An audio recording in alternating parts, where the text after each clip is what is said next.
guys, good evening.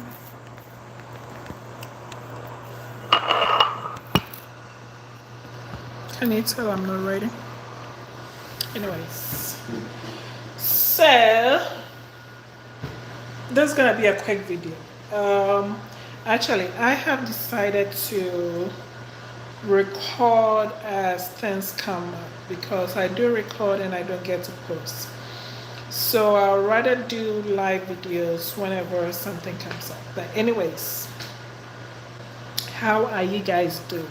Um, Of course, if you're new to my channel, I do share my life experiences professionally and also in terms of business wise.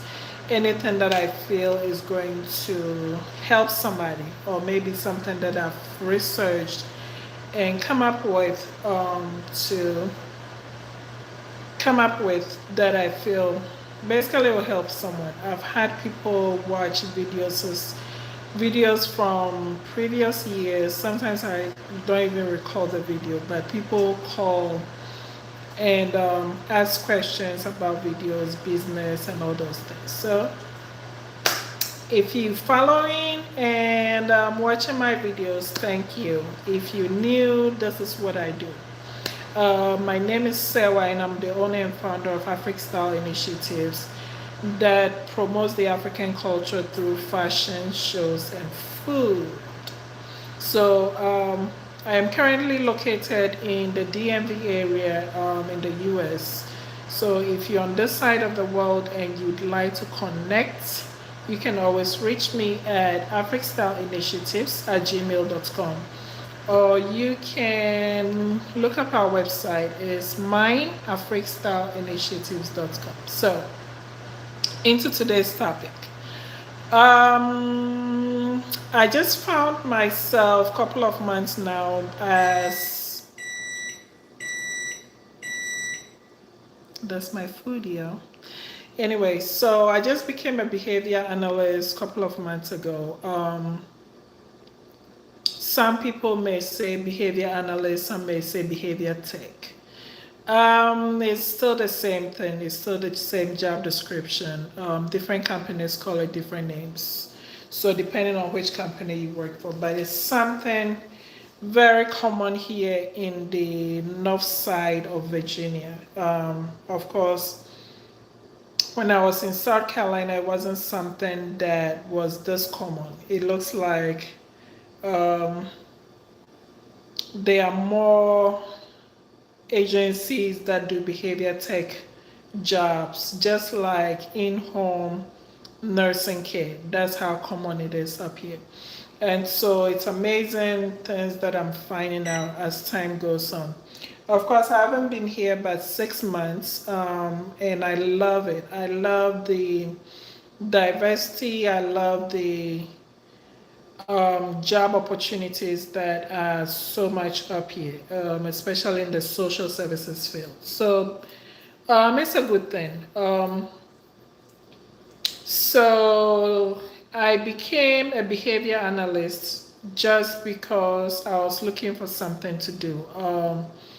To I love multiple streams of income. So whatever I can do to bring more income in, I'm always looking for it. And so I found out it was one of those things I could do that goes hand in hand to my profession as a social worker. And so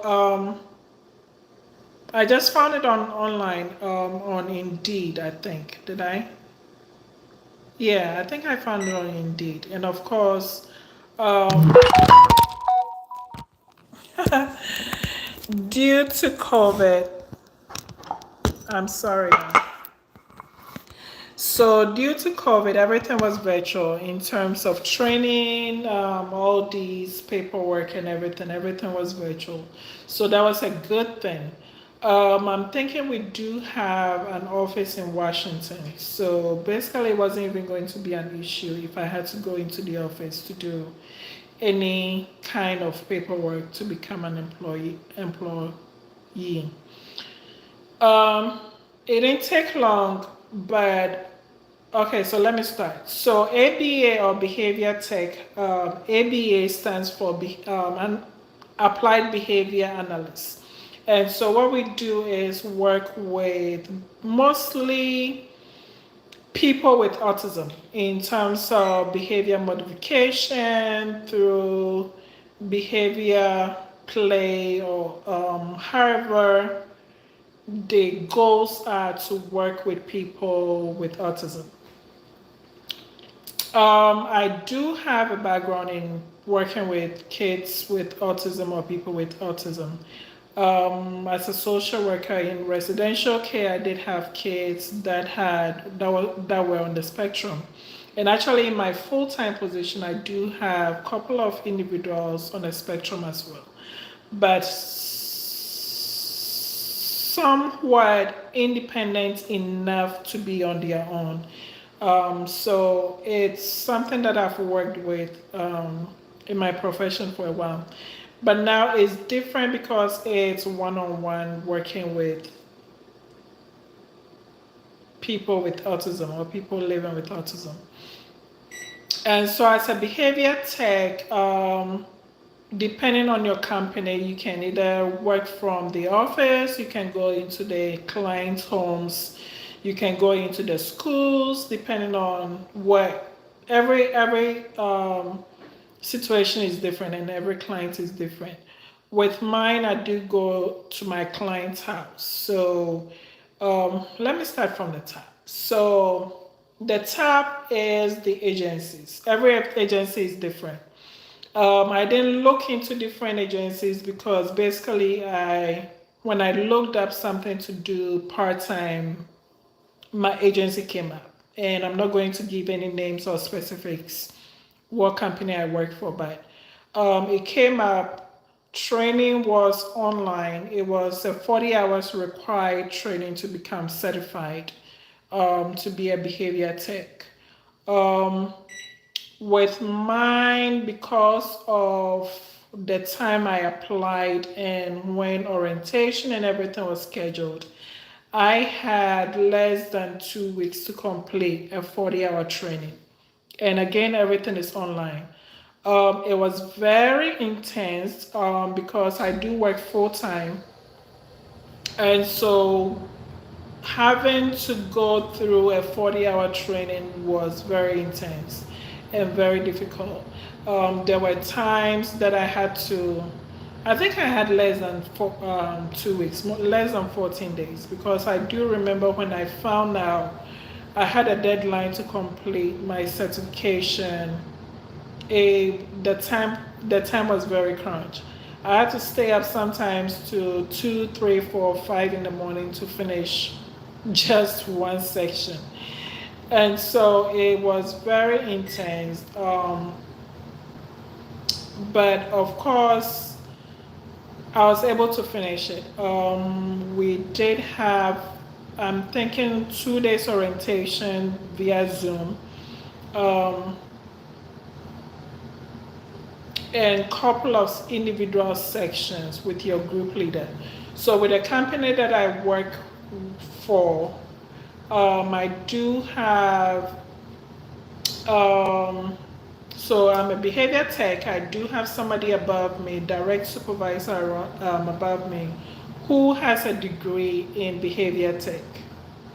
No, who is licensed, not a degree, who is licensed. I am certified. There's somebody who is licensed above me, then I guess it goes up. And so the person above me or who is licensed is able to come up with goals and work directly with the clients, parents, officials, and anybody that has anything to do with the client.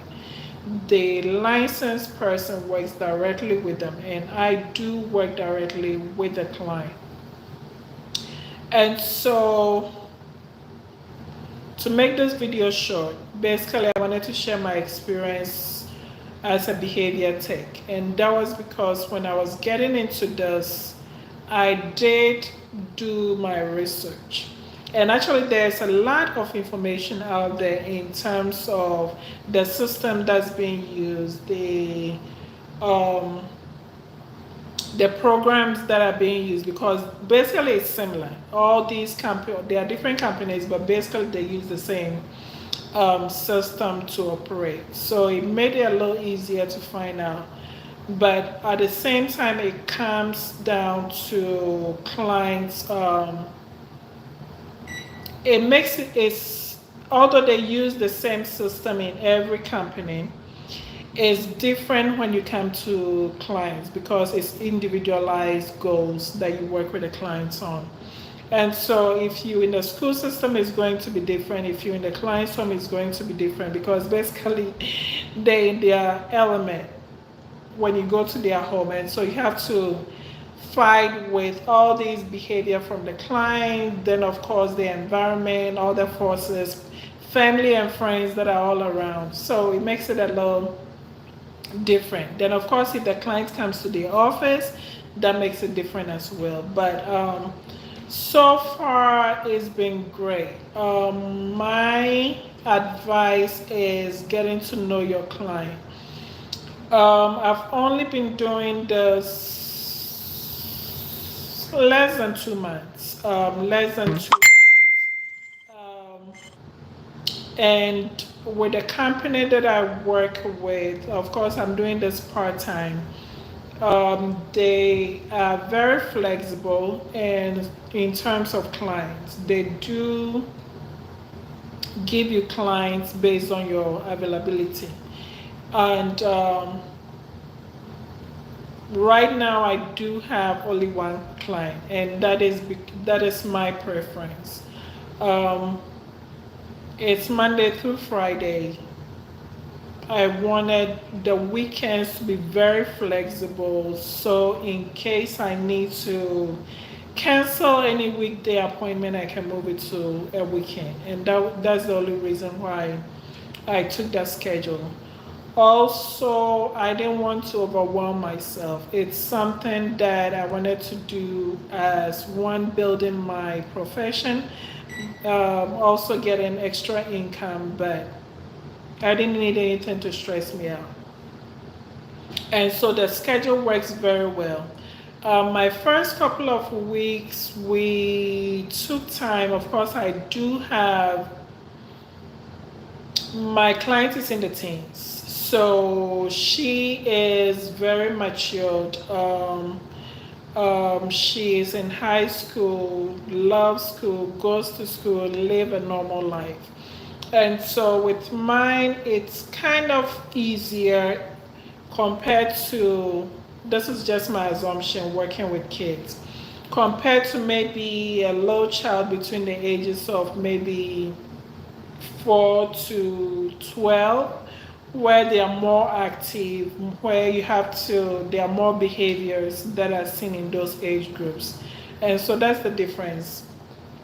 And so I really like the fact that I do have this age group and also this client. It makes it very easy. And it goes back to say every client is different, every goal, behavior goals are different. With mine, there are no major behavior issues, just working on communication skills, working on life skills. What else? I think these are the two major things that we're working on, and so that makes it a lot easier. But I'll say before I started, and my first couple of weeks were very overwhelming. One, I didn't know what to expect. Although I've worked with people with autism before, it hasn't been one-on-one. I always worked in a group home where it wasn't the behavior that was really addressed. I was there as a case manager. I wasn't there as a behavior tech. And so I wasn't there around the clock to correct behavior. I was there to manage cases. We did have people that worked directly with case in terms of behavior. And so this was kind of overwhelming for me when I first started. And at the same time, I didn't know what to expect. But as time went on, I go back to say, get to know your client. It's easier if you know your client, you know what makes them tick, you know what starts the behavior, you know what goes on through the behavior. That helps you implement the goals that you come up with, or the licensed tech comes up with. Of course, when they come up with these goals, they are coming up with the goals based on the conversation from the parents, observations from the BA or the BT. And so when you are the one applying the goals, it's different from somebody who just came up with the goals to apply.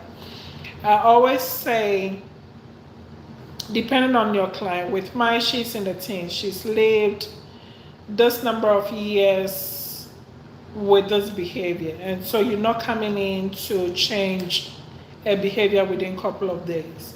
And so one, being patient, two, knowing your client, knowing the environment that he or she is living in, because the environmental forces also plays a big part when you're doing a behavior change. If family or friends around plays into a negative behavior, then of course, as the behavior tech or as the behavior analyst, this is something that you have to work hard against, because the family is encouraging this behavior whilst you there trying to change this behavior. That makes it very difficult. So knowing your environment, knowing your clients, and also knowing the goals that you're supposed to implement, and being patient. It takes a lot of patience, something that I don't have. And so being patient with yourself and knowing yourself, being patient going with knowing yourself. If you easily irritated by stuff or behaviors, then this is not something that you can do. It takes a lot of patience, it takes a lot of time. You are changing somebody's behavior, you are implementing a behavior. So you can put yourself in the person's shoes. If you are somebody who smack when you eat, of course you're not going to be able to change that within two sessions of somebody trying to change your behavior. So it's the same thing. You have to be very patient. You have to know your client, and also make it fun. I easily get bored. So something I've learned about myself and in this section is sitting down, depending on how many hours the section is, sitting down for these number of hours in a session is going to drive me crazy. So making it fun, just like your client. If it's going to drive me crazy, that means definitely it's going to drive my clients crazy as well. So making it fun, make the sessions fun. One thing my client's mom always talks about, and actually she was saying this to my supervisor, and I acted like I didn't hear it. And she tells me this a lot, that my client always looks forward to our sessions. She loves for me to come in. She makes sure she's ready when I'm coming in. And so it's exciting to hear that. We have become friends, and part of our friendship is also learning behaviors as well. So I try not to make it something I try not to make it something rigid or something set in stone. We come up with the goals, the plan or schedule for the day when I come in, then we work towards that. If we are not able to accomplish everything that's on the schedule, hey, I'm sorry we couldn't do this today, but let's plan to do it tomorrow. Just make it interesting, make it fun, so it doesn't seem like you're trying to implement something without their consent, especially if they are in their teens. Teenagers like to make independent decisions. And so try to come up with things to make it seem like they're making the decisions, but actually you trying to implement some goals and things in it as well. Now I know I've talked a lot. It's almost 20 minutes since I've been on this video. And so I'm going to stop here, but like I said, the point I'm trying to make is it's a good program, or it's a good way of making extra income to become a behavior tech. Yes. But you have to know yourself, you have to know your clients, you have to know the behavior that you're trying to change, and also you have to know your environment, because all these forces, for you to be successful in this position or this program or this profession, you have to know all these elements that is in place for you to become successful as a behavior tech, behavior analyst, and also have a successful client. So I hope this helps. But as time goes on, I'll come back and give another feedback or something that I have been able to learn as a behavior analyst. So I hope you guys have a good night. It is about 9:15 p.m. I hope you have a good night. If you have any comments, any response to this video, please post below because it's very helpful. Like I said, before I started my position, I looked up some videos, I looked up some research online before I went into this. So basically, I knew what to expect, but at the same time, I didn't know what to expect because again, every client is different and every environment is different. And all these factors come into play when you're working with someone. So I wish you all the best. If you like this video, if this video was productive or informative, please give it a thumbs up and subscribe to my channel because I'll be sharing more about my professional life on here. Bye.